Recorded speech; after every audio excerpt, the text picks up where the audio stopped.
Hey, what's up guys? Joker here. Hope you're all doing well. Today we're going to be taking a look at the PC port for Sniper Elite 5, which is available now on the PC as well as consoles. Big fan of this franchise. First up, we are going to go jump into the graphics options, then we will get into talking about the performance of this game, which is far from perfect. It's fairly well optimized and has smooth frame times and all that kind of stuff, but there are some extremely taxing areas of this game which sort of just kind of seem out of place, so we'll get all into it in just a moment after this word from our sponsor. But first, today's video is brought to you by SuperCDK.com, where you could save money on games for all of your favorite platforms, as well as software like Windows 10 Pro licenses for just $22, and then you can unlock the prestigious Dark Mode for Windows 10, which I honestly could not live without. It is blinding without the dark mode. You guys need it in your life. And now you can also save an additional 25% off at checkout by clicking buy now on any software products over there. Just go ahead and add it into your cart and put in my code JP25 at checkout and apply, and that'll bring our price from $22.44 all the way down to $16.83, a savings of over $5. And I'll walk you through how to get your key and install it on Windows 10. Go ahead and click Submit Order and complete your checkout from there. For me, that's going to be with PayPal, and then click on Pay Now. After completing the checkout, it'll bring you to your purchased order page, and it will update in a matter of seconds, or just go ahead and hit F5. Go ahead and do that one time. It came through literally immediately. I got the payment email that it had gone through and the delivery of the product exactly at the same time. Once you're done with that, go ahead and click on View Keys and Codes, and we'll get our code right here that we can go ahead and copy and paste in on Windows 10 by hitting the Start button and type in the word Activate. When you see that activation settings or see if Windows is activated, go ahead and click on that, and it'll bring up this right here, and click on Change Your Product Key or Unlock Windows 10. As I already have Windows 10, I obviously don't need to put in a new key, but just paste it in and then go ahead and click Next, and you are all done and set. For more information on SuperCDK.com as well as the coupon code, be sure to check out the links down in the description below. So first up, as always, I like to jump into the graphics options menu. For all my testing, I was on 3080 Ti with the 9900K at 4.8 gigahertz, and I was on the latest NVIDIA driver, which is game ready for Sniper Elite 5, which is 512.95. So with that out of the way, graphics options. We can see in here we've got an exclusive full screen option, which I use for all my testing, but it also supports windowed as well as borderless, and it does have AMD FSR, which is nice to see. Sadly, it's FSR 1.0, so not that great. FSR 1.0, as you guys may know, is a spatial upscaler. It's not very good at all. Whereas 2.0 of FSR or DLSS are temporal upscalers and a significantly better choice. So no DLSS and no FSR 2.0. Hopefully they'll update in the future to 2.0, and it'll actually be something we'd want to use. I did not use this in the footage that you'll be seeing here today. Down here, before we get into the advanced options, it does support HDR, VSync on or off, and you can also run async compute or reduce mouse lag, which basically is sort of like using NVIDIA Reflex, but not as good, and it doesn't have NVIDIA Reflex, although it should, honestly. Really don't know why they didn't. It would be nice to have it. Customizing the graphics detail, and here we can go ahead and see the options in here, which are not many, but they're here. We have anti-aliasing, no explanation as to what the AA solution is here. Shadow detail, reflections, draw distance, texture detail, water, ambient occlusion is an on or off toggle. Motion blur was disabled for all my testing, and we have tessellation and obscurance fields, which quite obscurely sort of almost like tucks away the fact that this is a ray tracing type of shadow option. As you can see up here at the top right where it says obscurance fields, toggles the use of obscurance fields, which when enabled will render ray traced soft shadows around the player and other characters. So this is actually a ray tracing option, although it's not particularly taxing. And if we go ahead and toggle it off here, you'll kind of see where some of the shadows disappear, especially if you look under Carl's chin, his chiseled jowl, if you will. If we disable that, the shadows sort of go away. It's almost sort of like an ambient occlusion type of shadowy type of thing. It's like just adds a little bit of extra shadow detail where it realistically should be. So yeah, that's something that's in the game. Although, like I said, it's not particularly taxing.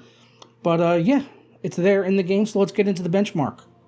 So the gameplay on Sniper Elite 5 is pretty much what you'd come to expect from the series, and they really have not messed with the formula that much this time around here with Sniper Elite 5, so if you've played these previous games, you pretty much know what you're getting into. For those that haven't, it is a stealth-focused sniper World War II shooter, so you can kind of tackle each area whichever way you want. You can sneak around stealthily and, you know, take out enemies quietly through masking your sound by sabotaging like generators and vehicles and stuff like that, or just even aircraft flying overhead, or, you know, Flak 88 guns shooting in the background. You can use that kind of stuff to mask your sound, or you can also use suppressors on some of the weapons in the game, which they've expanded in Sniper Elite 5, adding in different ammo types and more suppressors overall for the weapons rather than just like the well rod, and that was pretty much it.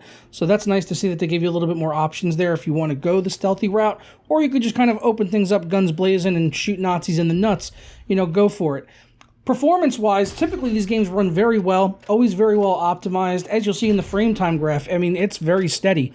This is in DirectX 12, which a lot of people were reporting issues with, and people having crashing and stuff on DirectX 12, most notably like at the end of the first mission, people would get an error on their screen. And so far, I have not had any of those issues. I've tried it in DirectX 12 and Vulkan, and they both run about the same. And DirectX 12, you know, I played it for, I'd say, about a little over an hour. The first 2 levels I got through, and did not have a single crash on DirectX 12. Doesn't mean it's not an issue, though. It just means I didn't personally experience it, so your luck may vary on that, and I wanted to make people aware of it. Now, as far as just, you know, raw frame rate stuff concerned, most of the time going through the game world, you know, sometimes you're getting like 70, 80 FPS here at 4K, maxed out on a 3080 Ti, but then there's other areas where you're hovering just around 60, and during a lot of the cutscenes, most notably, I would say the kill cams, which have a ton of detail, more than any of the previous games, they are very taxing and will certainly drop your frame rate down into the 50s. Thankfully, during those sequences, you're not in control of the character in the game, so you're not really worried about, you know, latency and, you know, really how smooth it is, and especially if you're on an adaptive sync display, G-Sync, FreeSync, whatever, you know, those frame rates going down in sub 60 during those cutscenes, you know, in a smooth manner, and not because of a massive frame time spike, you're most likely not going to notice it or really care about it too much at all, and you probably won't even feel it if you're not watching the frame rate counter specifically and have an overlay enabled on the game. Now, there are other areas of the game where it does become very apparent where you're going through the world, specifically in very large open spaces. So one would obviously think the culprit would be draw distance, something along those lines. They're going to, you know, kill the frame rate in certain areas, but I did try messing around with the options here or there, and, you know, if I dropped like everything to low, I was getting a locked 120, but there wasn't really one killer option one way or the other. I tried messing with draw distance, reflection, shadows, the obscurance field, which, as I said, are ray traced shadows on the character models. So even those were only like about a 2 FPS hit, and then, you know, some other things were a little bit bigger than those, but there wasn't really a lot of way to really dial in the options, honestly. There was only like I think, what was it, 5 or 6 maybe main options that you could sort of mess with and play with, low all the way up to ultra.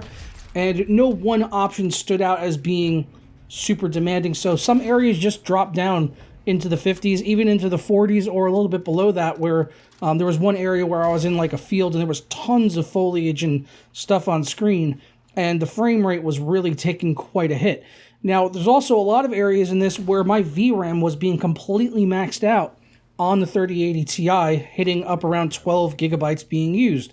So pretty much being caned. I even saw my system memory always above 10 gigabytes, and I even saw it approaching, I think it even exceeded 16 gigs of system memory at one point, and the GPU was being pushed super hard. CPU, not too much, not too taxing, so DX12 and Vulkan are both doing its job there and putting all the load onto the GPU, but just a very taxing, very demanding game. As I said, the frame time graphs, super smooth, as you can see. Even when these frame rates come down below 60, it's all a very gradual, you know, smooth process, which is really the best you can hope for in a very taxing game. There's no huge lag spikes just coming out of nowhere, which really kind of break my concentration in the game. And even with, you know, the frames coming down into the low 40s to even high 30s at a couple of points here in playing the game, it still all felt pretty smooth. So I do hope that we do get a little bit better optimization in the future. Maybe we can get a patch or something like that to optimize the shaders, something along those lines.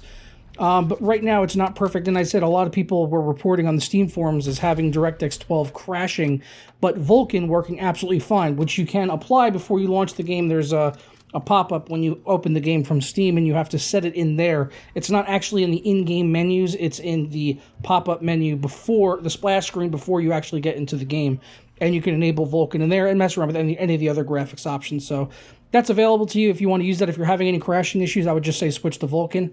And then, like I said, performance-wise, it's very taxing, and some of the areas just don't seem like they should be as demanding as they are. Like, I've seen, better-looking games run better than that. So I don't know what they're doing. They're maybe just trying some new render techniques or things along those lines, new physics stuff with the newest game in the Sniper Elite series. But very taxing, very demanding, and not very typical of the franchise to have a game that... I mean, usually their games look pretty good, but, I mean, this game looks good, and I would say it looks better than the last, but not, like, to the point where the frame rate should be taking as much of a hit as it is. So, yeah, let me know your thoughts down in the comments below on Sniper Elite 5. If you're going to be picking it up, it's available for $50 over on Steam, but I have seen it on some key sites circulating around for a little bit cheaper than that, about $32, $33. So take a look around, but of course, if you pick it up on Steam, you always have the advantage of being able to get a refund if you're not happy with the game, if under 2 hours of playing it and all of that. So let me know your thoughts down in the comments below. Look forward to interacting with you guys, and I will catch you next time for another video. Peace.